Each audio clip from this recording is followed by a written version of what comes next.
Hi friends! Sorry today is Tuesday instead of Monday. I couldn't make a video yesterday, but today I'm making it up.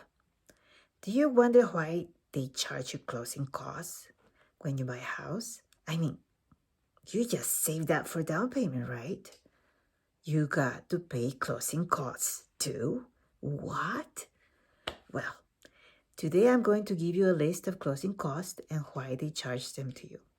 Hi, I'm Tony Johnson, Realtor Extraordinaire in Albuquerque, Rio Rancho area metro, and today I'm giving you the lowdown on closing costs. What it is that the loan processor have to have a salary, right? The people at the county who process your title have to have a salary, and the title company people have to have a salary, right?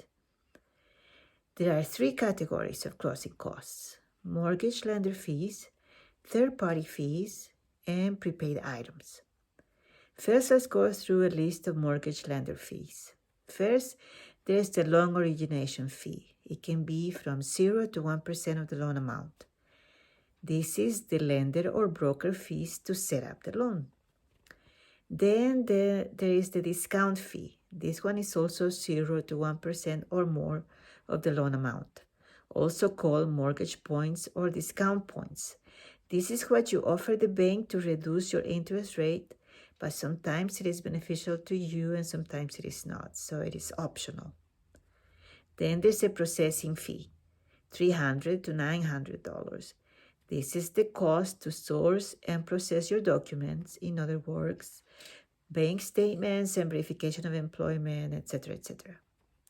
Then there is an underwriting fee. This one is about $300 to $750.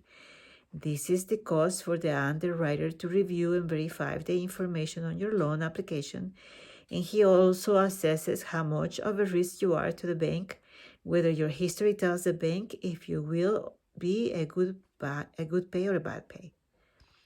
Then there's administrative fee. This is about $100.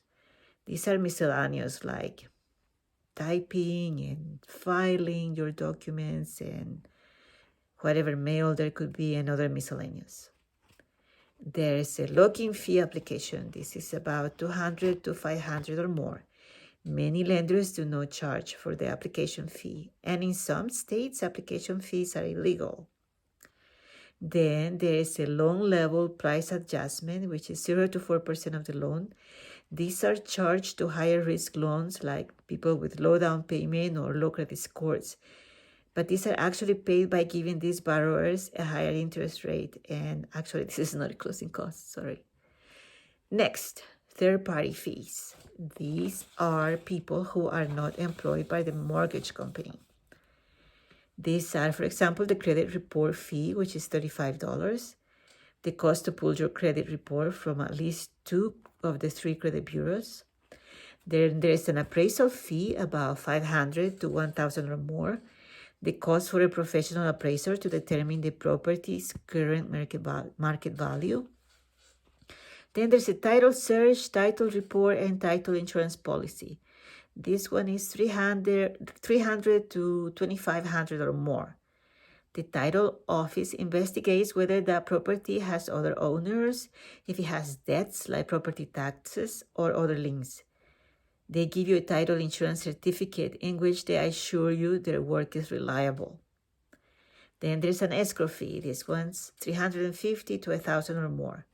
Escrow companies facilitate mortgage transactions by holding and distributing funds, managing paperwork, and more.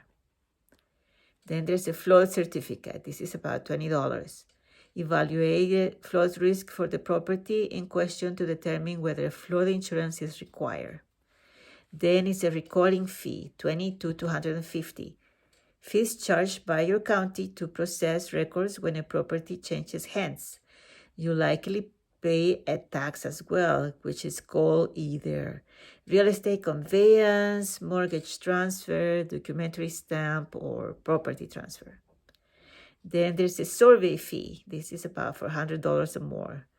This determines the property lines. There's an attorney fee, about $400 or more. Some states do not require it, and New Mexico doesn't.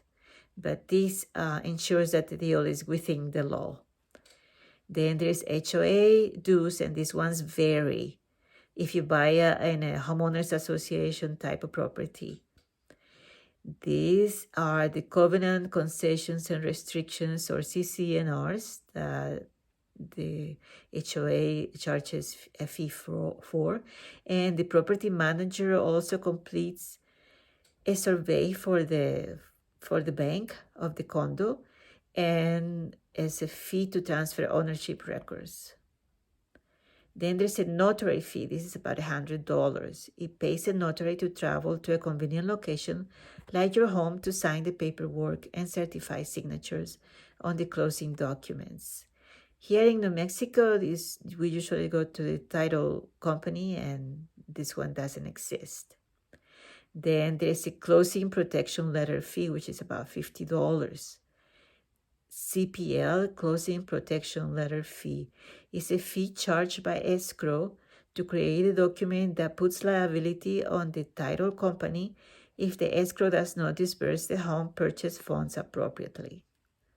Then there's a document prep fee, about $50, the fee that escrow company charges to prepare the final loan documents for signature.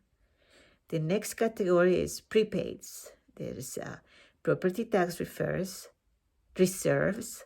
This is prorated. It depends on what time of the year and how much of the property taxes will be collected from the seller and how much from the buyer for the bank to pay the right amount of property taxes. Then there's the homeowner insurance. This is also prorated, depending on the time of the year to see how much the buyer and the seller will pay. There's the flood insurance. That's only if your home that you're buying is in a flood zone. There is prepaid interest. You'll pay up front for any interest charges accrued on the days between your closing and your first mortgage payment. So there you have it. That's what constitutes closing costs. I hope I have satisfied your curiosity. Thank you for watching. Subscribe to my channel, give me likes, and share my video with somebody who may need this information or also has the curiosity. So, see you next Monday. Take care.